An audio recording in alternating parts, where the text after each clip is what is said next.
লালমনিরহাট জেলার পাটগ্রাম থানার পাটগ্রাম ইউনিয়নের ৩ নম্বর ওয়ার্ড দিয়ে অবৈধভাবে বাংলাদেশে প্রবেশ করছে একদল লোক। জানা গেছে, স্থানীয় জিমিনাল ও নেয়াবাড়ি এলাকার সীমান্ত পথ ব্যবহার করে তারা ভারত থেকে বাংলাদেশে প্রবেশ করছে। এই ঘটনা স্থানীয়দের মধ্যে উদ্বেগের সৃষ্টি করেছে। সীমান্তে নিরাপত্তা জোরদার করার দাবি জানিয়েছে এলাকাবাসী। সংশ্লিষ্ট প্রশাসন জানিয়েছে, বিষয়টি গুরুত্বের সঙ্গে দেখা হচ্ছে এবং সীমান্ত এলাকায় নজরদারি বাড়ানো হয়েছে। এছাড়া অনুপ্রবেশকারীদের চিহ্নিত করতে কাজ করছে আইনশৃঙ্খলা বাহিনী। এ ধরনের অনুপ্রবেশ দেশের নিরাপত্তার জন্য হুমকি সৃষ্টি করতে পারে বলে মনে করছেন বিশ্লেষকরা। শেষ কথা, দেশের সীমান্ত সুরক্ষায় প্রশাসনের পাশাপাশি সাধারণ মানুষেরও সচেতন ভূমিকা প্রয়োজন।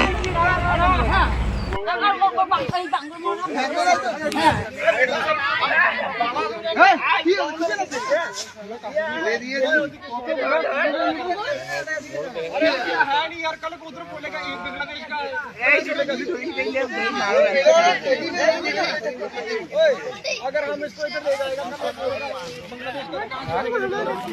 जहाँ से आया फिर छोड़ दो उसको, हमारी टेंशन खत्म, हमारी भी खत्म।